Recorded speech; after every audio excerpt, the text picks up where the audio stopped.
Welcome to the Predictable Revenue Podcast, where sales leaders teach you what's working for them and how you can build it yourself. This episode of the Predictable Revenue Podcast is brought to you by SDR Pods. Learn how we can build you a fully equipped sales development team to execute on personalized multi-channel prospecting and book you more meetings at the link below. Hi, everybody. Welcome back to another episode of the Predictable Revenue Podcast. If you're not hiring for culture first, you're just temporarily patching a need. You're just checking a task off your list, and that is a losing proposition.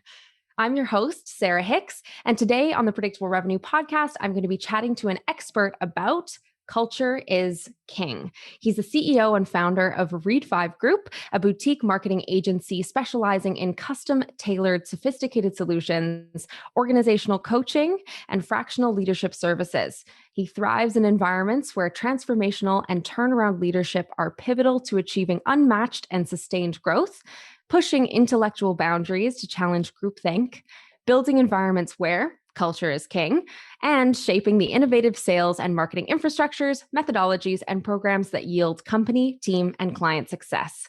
Eric Reed, welcome to the Predictable Revenue Podcast. Hey, thank you so much for having me, Sarah. I really appreciate that. That introduction sounded really nice. I appreciate that. It's nice to hear it sometimes. Yeah, of course. Well, we're really excited to have you on the show today because, of course, you're an expert in the world of culture and building an effective culture. And we're going to dig in a little bit today into how that looks for building a sales team. So before we really dive into the technical stuff, Eric, I'd love to hear how you got where you are today and how you kind of built your expertise in that field. Sure. Well, so I came up through media, running sales and marketing teams, and I'm located in the Midwest, the United States, Cincinnati, but markets like Detroit, Chicago, LA, New York, they're what were called alternative publications: the Village Voice, LA Weekly, Detroit Metro Times, etc. So I kind of cut my teeth on building out sales and marketing teams in what was called the alternative industry at the time.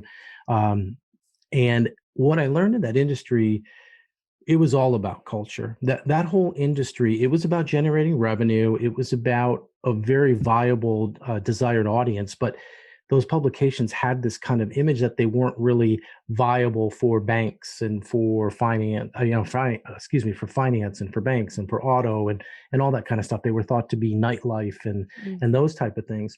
And also because of what the content of those publications was about, it really attracted really creative people, in my opinion, people who were good at sales, people who were good at marketing, people who were going to be good leaders, but they just didn't fit in that rigid structure of that was at the Gannett's of the world, the USA Today networks, et cetera. And so what I learned there, and I think I felt that way about life in general before working there, so I gravitated there. But I think really seeing the type of responsibility and the trust that we put in people, doing a job because there was a good culture to do it, it really made me understand that it's not so much about finding people who can close and do all that, because everybody says they can, and certain people can, depending on the vertical. It's about finding a cultural fit. So not to go off on too much of a tangent, but that was a big part of me as I came up through media, say, hey, this is where people are connecting. This is what I want to be talking about. And so I took some of those principles as I went on to do some startups in the tech space, hosting and data centers with e-commerce websites. Just said Gannett and USA Today. I did actually go and kind of lead a division at Gannett for a while and USA Today Network. And then, I been in media for 10, 15 years, depending on what your definition of media is. And I just built a lot of relationships. I loved, that whole industry was kind of losing its appeal to me. And I really liked sitting at the table and strategizing with clients. Had a lot of people that I networked with. A lot of people were struggling with this culture, the vision, the mission of their company. And I thought, here's a place where I like to help and where I can help. And so that's what Read 5 Group is. And that's why it was founded 3 years ago. And that's what we do. Awesome. Well, talk to me about culture in the sales context.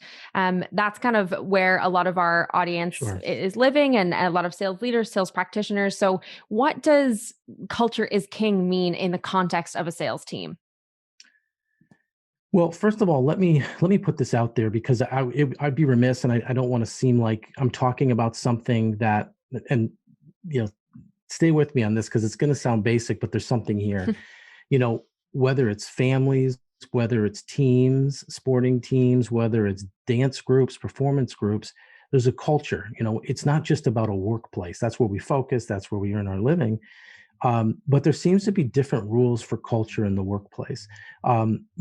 Families have not the same rigid culture. If they have 3 or 4 children that are a little bit different, they manage and raise and parent those children a little bit differently to fit their strengths and their skill sets and where they can develop. Same with the sports team. You can't just cookie cutter, is my point. But yet, when we Mm. get into the sales world, we try to cookie cutter. We try to come up with this system. If we can just build this system, I can plug any sales rep in and they can do this. And while that looks good on paper, and while that might be a way that we wanted to go at one point, it's very dehumanizing, it's very robotic, and it's just not going to build a culture of ownership that you want on your team. So, to answer your question on sales, for me, I think we have to understand, and again, there's so many different kinds of sales roles out there. There's, enterprise, there's, stuff you're selling for 300, 400, 500, there's stuff you're selling for 100,000 with a 6 month to a 1 year sales cycle. So, I don't want to say this is a one shoe fits all type thing. But at the end of the day, salespeople want to make money. I mean, because if they don't, that's why you go into that. And you might be passionate about the product, but you like to control your income. You want to be responsible for your actions. Most good salespeople, in my opinion, are managers who got burned out of managing everybody's number and just focusing on theirs because they understood how to do it. Mhm. So I think you have to create a culture where, it's equal and fair. That's paramount. How do you do that? You want to reward your top performers, but it's not as easy as just one statement. It really is. The one key thing to keep in mind too is that your culture is created by the people who live in it. Far too often, we as leaders create the culture that we want, and that's a fail right there. You can't create a culture. It won't be a thriving culture if the people who live in it aren't contributing. Just look at the world that we, not to go there, but just look at the world we live in. And if you're not contributing to the rules of the culture, you're not going to be happy and flourishing in it. Right. So, how would a leader go about creating, of course, not creating all themselves, but creating a culture? Is it a case where they kind of set out, okay, these are values that I should be looking for, and then they hire accordingly? Or how would they go about building that? Yeah. So the first thing is that a culture is what a culture is not. It's not jeans on Friday. It's not you can take your child to the doctor. We have a ping pong table. We've got snacks and water cooler. Those are just being human. There's nothing to do with creating a culture. So when we get into the sales world and you're thinking, let's take a scenario of a new manager comes in to take over a sales team. They're hired because their sales are stagnant. They've got to revitalize it. First thing they're going to look at is their culture. And so the first thing to understand when you're trying to understand what the situation is with your culture is actually a temperature check and obviously one-on-one meetings and just talk about what works here, what doesn't work, what excites you, what motivates you, almost like a personality conversation. But the once you do that, the equally, I would say, if as important, if not important, is you should know what the value, vision, or mission statement of the company is. Obviously, you should know that before you walk in and manage people for the first day, assuming the company you work for has one. I would also ask all those sales reps if they know what that is, because my guess is about 40% of them are going to know what it is. And of those 40, 20% will actually get it word for word. And that doesn't mean it's good, bad, or indifferent. It just means that's your first problem of a disconnection. You've put this time and energy into a cultural mission or a vision, and nobody understands what it is. And so how can they possibly be a part of that culture or agree with it if they don't even know what the core definition of it is. So that would be my first thing that I would do to create it, is to make sure it's very clear what it is. If it's not, is it even something that works? Maybe it's got to be rethought. Maybe it's been sitting around for 15 years and it's not even relevant anymore. And basic things when you're building culture are paramount. They may not be exciting. They may not be things that we want to, get all worked up over saying, wow, this is earth shattering stuff. It's not. It's core, it's basic, it's fundamental, but your sales team cannot survive if these fundamentals aren't laid out. Right. So what are some examples of those fundamentals? Well, I think, there is expectation on the number. Let's be very clear on this, is that when you're in sales, there's deliverables. So one of the first rules that I put in place when we would work with sales reps for their annual budgets is you can't put a budget together that is based on what somebody above you wants to hear. The whole budget situation is a shell game. Let's be honest. It is. It shouldn't be, but it seems to be a cat and mouse game of getting the number where you want it. And so, if you have a sales team that is signing off or getting a number that they don't have any real belief or any say in, that's a cultural problem right there. So a real example of it is, if your budgets are not realistic, if in part of those candid conversations, and take it with a grain of salt, I suppose some people will say, that budget's too high, I can't hit it. I mean, you have to do your due diligence and figure it out. What's their, what clients do they have? Or, are they getting a new territory? Are clients leaving? Have they lost significant revenue? Just because they lost $100,000 doesn't mean they can go out tomorrow and find $100,000. So we might want to budget it in there, but if they don't checked out for the rest of the sales period, whatever that measurement time is. So I would really go back and make sure the budgets are right. And it doesn't mean you have to go back and say they're off by 100,000. And now I'm going to go tell my new boss, hey, you just hired me to run your sales team. Let's take the sales revenues down 100,000. You might need to make a case for more sales assets to reach that 100,000. But you've got to get everybody thinking it's attainable and there's buy-in to do it. The first step to any culture is belief that they can connect and deliver what they're being asked to do. I was just wondering, are there different subsets of culture? Yes. Team to team. That's right. Yep. So there has to be, in fact, because the responsibilities and the roles and the expectations. For example, we're doing a podcast right here, but this could very well be a sales call, or I'm talking to a client who's, across the world, and the hours don't line up, and it takes me away from something I'm doing personally or even professionally. That's going to be much different than another department. That doesn't mean one is better or not as good as the other. It just simply means that the rules of performance are different. And if the rules of performance are different, then there has to be different culture. What's really interesting about this question, it was pretty big in the media industry, is actually there's more of a gravity for employees to want the same culture for everyone, which is a problem. But it has, and that's why the communication and the conversations have to be clearly defined. As an example, this will date back a little bit. Smoking was, before, sales reps and people used to go outside and smoke all the time. And my sales team were heavy smokers at the time. I think most sales teams probably were at one time or another, but they would go out to have a cigarette.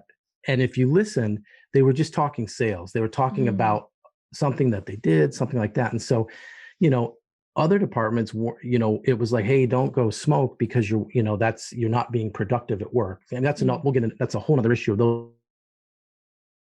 My point is, the impact of those rules are different depending on what your job is. Is it right? Is it wrong? That's for companies to decide, but they need to understand that. I think most clearly, you have to have subsets, but more importantly, they have to be known and defined where everybody knows where those subsets are. And you've got to be prepared to defend them. You can't just say, this is why we're doing it. You have to explain it, and it's not always easy, but I think empathy is a big skill and that you want to have in your culture. So it's a good exercise on empathy. Interesting. So what do you see as some of the biggest differences from a sales culture versus the rest of the company?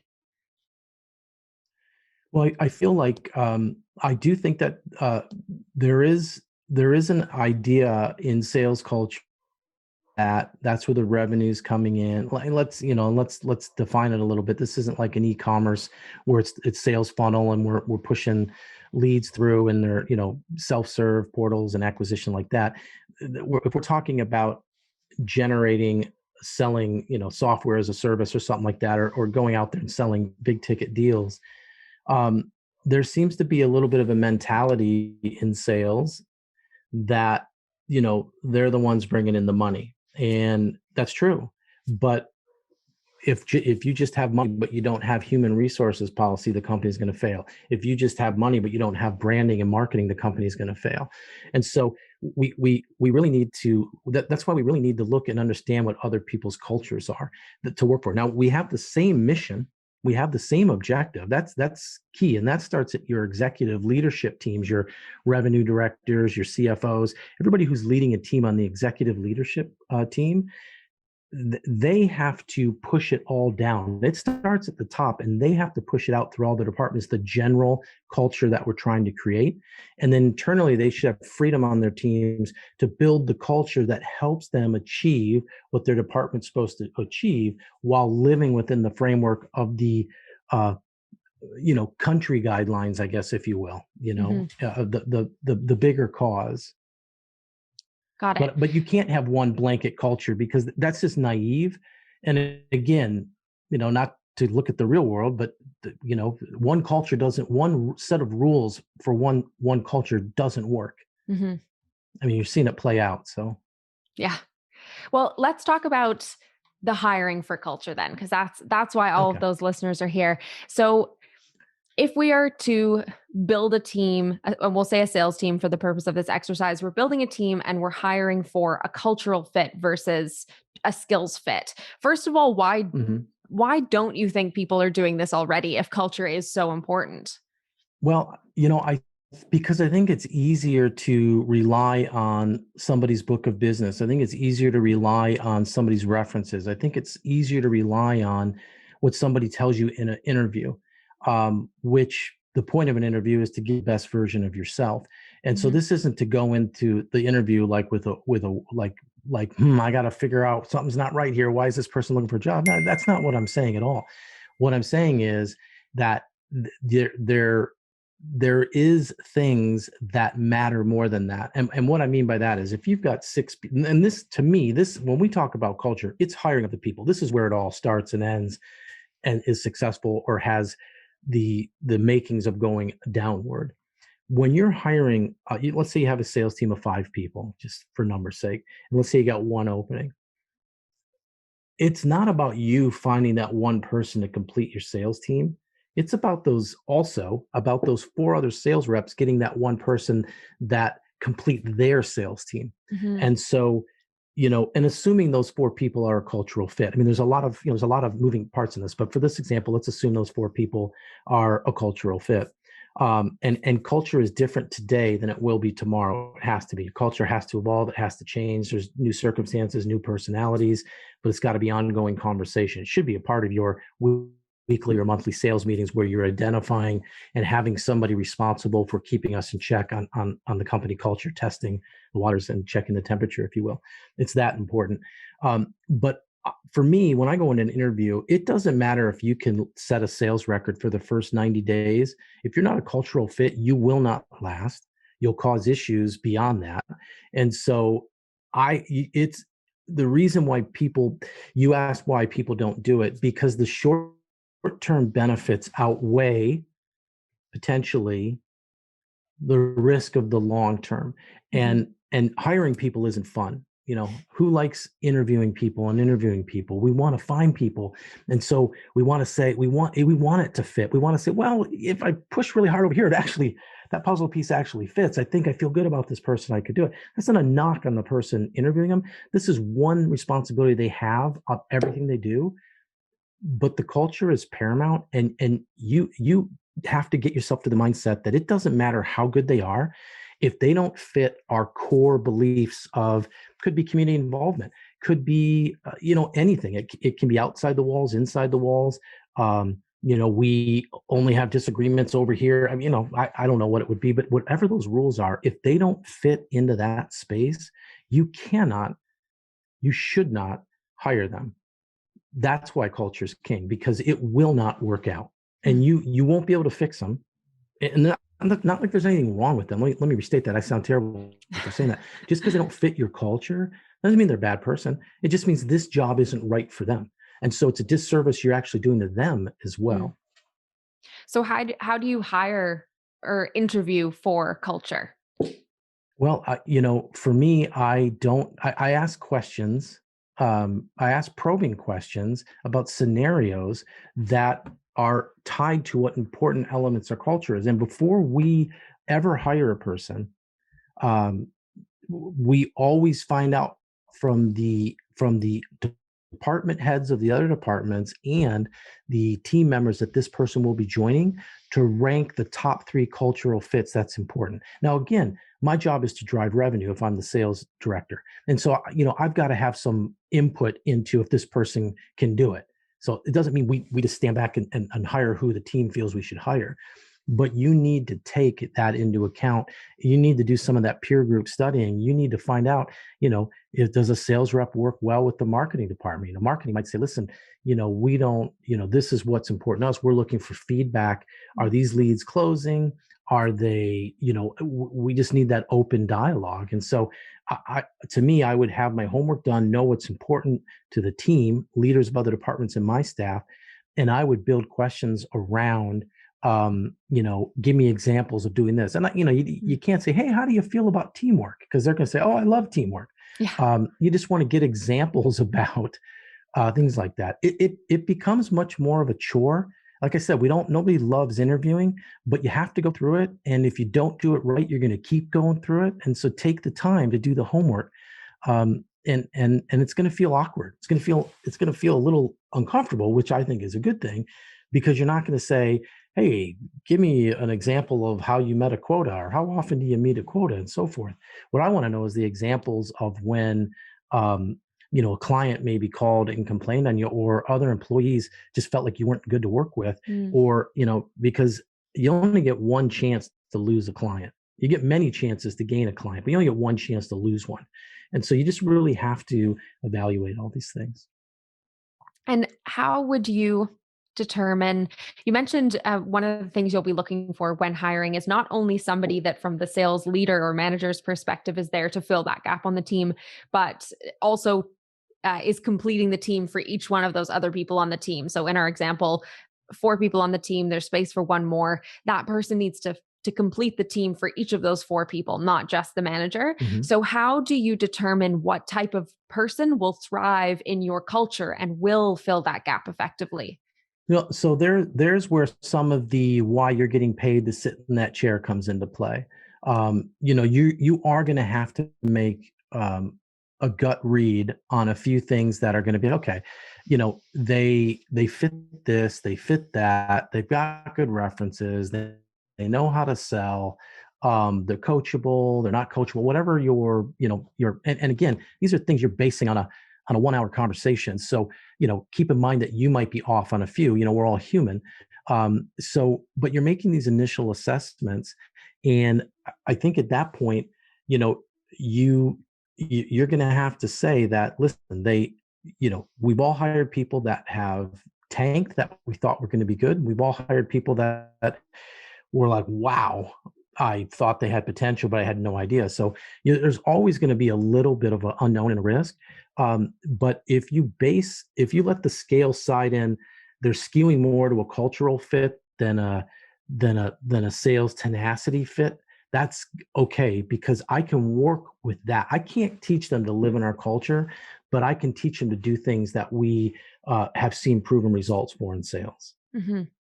So then how do you strike that balance between culture and then a set of skills that they definitely need to have to be able, I mean, the ramp period can't be, 6 months, a year before they're able to do the Right. job. So how do you Right. kind of negotiate the balance between those skills and culture? Well, so I look at it this way: is I go back to the family and the teams. We can't have as much as we want it. We're not going to create nirvana. We can't have a, it's got to be a business. We're in a business world. It's a business organization. Even the Googles, the Amazons, the Teslas, all the Richard Bransons, all these companies that have these great cultures. They still deliver a bottom line number. They still have to answer to board members, investors, whatever it is. And so I just want to be clear that while we're talking about creating a culture, this doesn't mean that, everybody's got to be happy all the time and so forth. A culture doesn't mean that we're always happy and that everything's always peaceful. It just means we know what the rules are. It just means that we've agreed to function within that space. And we know that if we don't, that there's improvement steps that need to be taken. And so how do you strike a balance? You still need to find people who have the skill sets. All I'm saying is that's not what we're looking for when we start the questioning. If we can find, if we find the skill sets, we get blind to the cultural fits. If we find the cultural fits, we get excited about the skill sets and we're really paying attention. So you have to feed the need for culture first, and then you can get into the tactical side. And if they're a great cultural fit, but they don't even know how to spell the word sale or wouldn't know how to start a negotiation, it's not a good hire. You're not going to hire them. Right. So you're starting off. Go ahead. Yeah, no, I think what you're going to say is, and I want to make that clear, is you have two objectives. Are they a cultural fit and can they do the job? We typically look for can they do the job, and then I will make the culture work, no big deal. We have to find out if they're cultural fit and then can they do the job. That is the better, in my experience, that is the way to approach it. Seems like a little innuendo, but it's a massive little tweak. Right. And it's much better for the long term. As you mentioned, many companies seem afraid that 3-month ramp time versus them, as you're saying, being able to bring a book of business that they maybe can already be selling to in the first month. It may seem more appealing to go that route, but maybe losing that person after 3 months to another opportunity or because they don't get along with your people or whatever that might be. Actually, the bigger risk is taking somebody who's not a culture fit. Well, I think so, but I mean, I'm real. Like, I deal with clients who have very small companies, and they'll be like, Eric, listen, I'm expanding into this market. I need 5 sales reps. I don't care if 3 of we get 2 to stick. So, like I said, nothing's an exact science. What I'm saying is, if you lead with culture first, you'll be better off, whatever your rationale and your reason is. But there's always exceptions to the rule. But you, as the leader of that, have to hold the line on the culture and give an example of how important it is to you.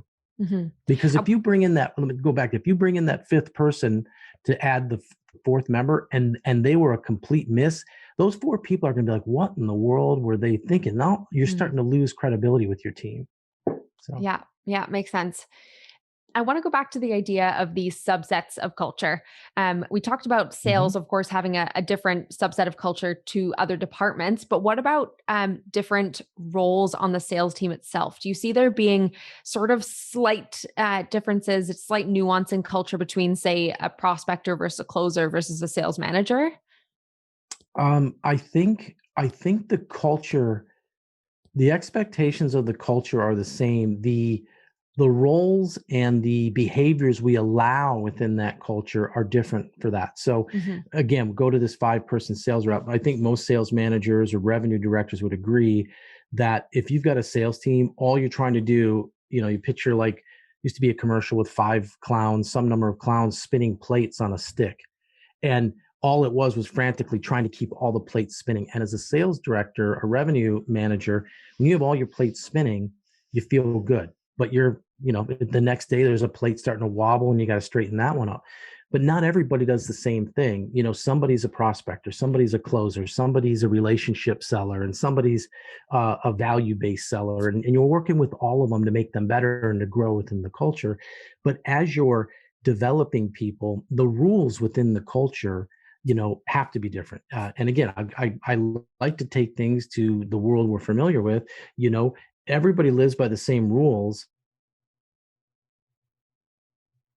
18 to 21 in the United States, I mean, of cultural expectations, but you can't drink alcohol till you're a certain age. So the rules within the culture, Mhm. that eventually you have access to.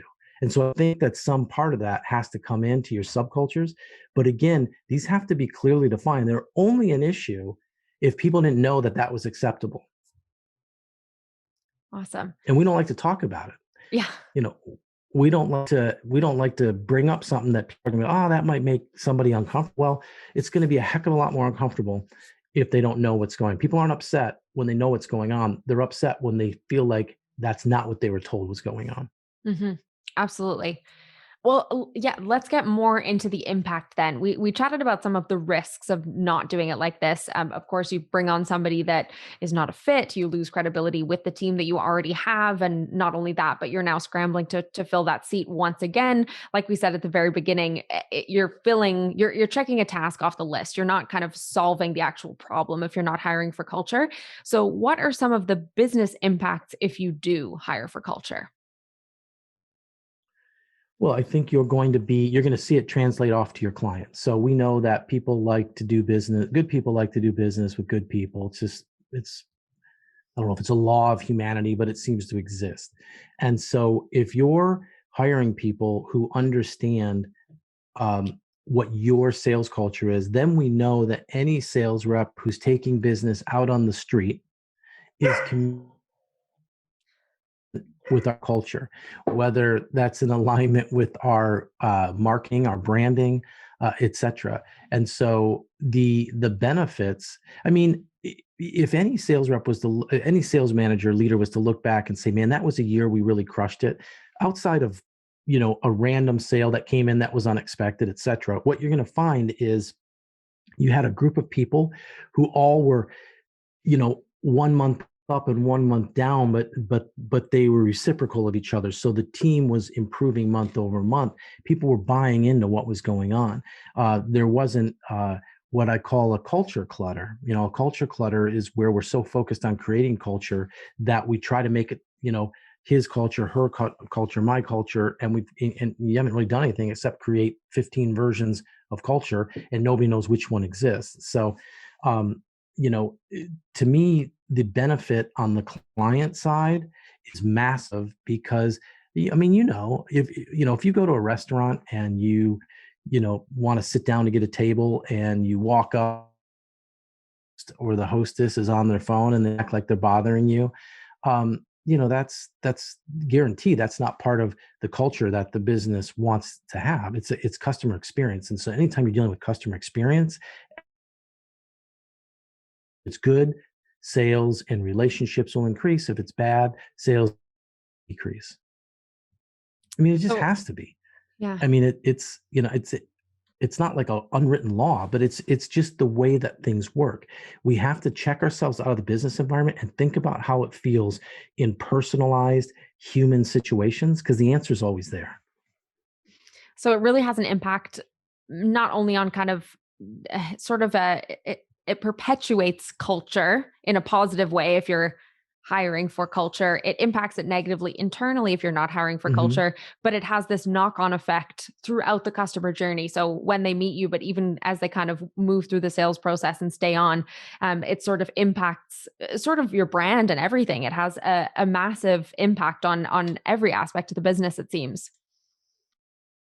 Well, it does, and I'm actually glad you brought that up. I've been kind of swinging at the philosophical level, which is easy to do, and it gets into culture without, real tangible examples of companies that you're working with.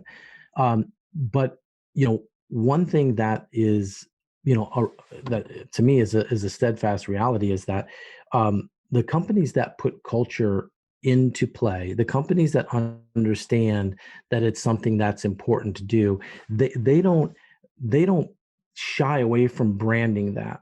I don't think, the ones that are successful, they let their customers know that culture is important to us because people care about that today. This was big 10, 15 years ago, but it's huge right now.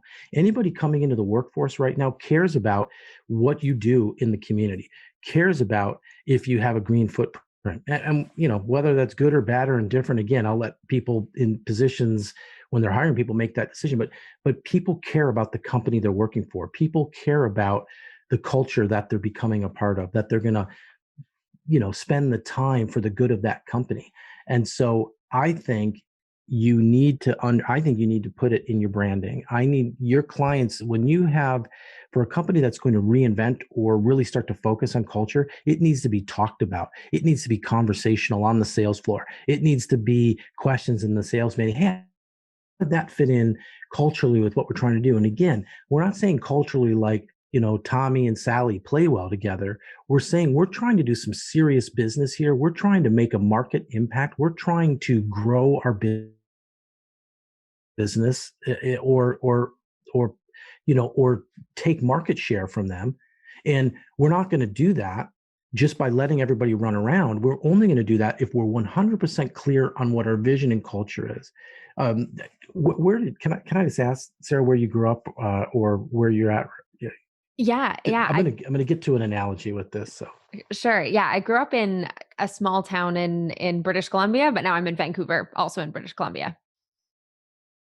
okay, so listen, I'm sorry. I lived in Detroit for a while. Hockey's big. I'm not going hockey because you're mentioning Canada here. But what I'll say to that is, there's certain teams that win all the time, and not because their athletes are better, but because when they walk into a locker room or when they put on a jersey or when they're associated with that team or organization, the expectations and culture is clear. And so they something happens in that environment where failure and success, failure is not an option. Success is very important.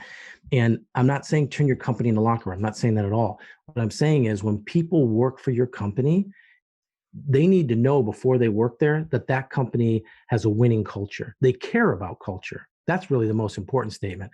They might not know if it's a great culture, but they need to know that that company cares about culture. They want to win, but to win their customers, their employees, etc. And it might sound, again, a little nirvana-ish for a lot of people if they've been in business for 30 years, but it's the way to do business now more than ever. Interesting.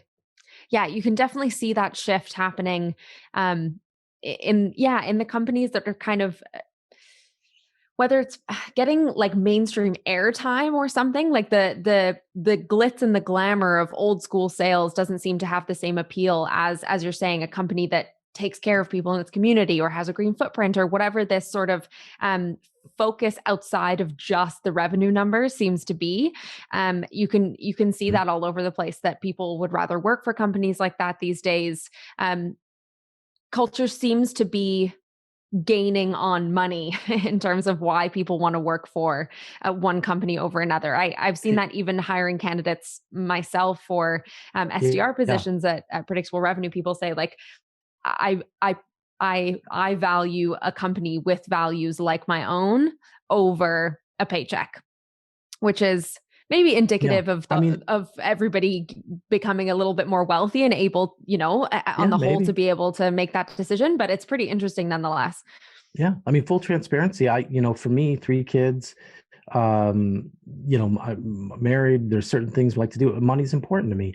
Mhm. Making it fairly and with a quality product and service is important to me.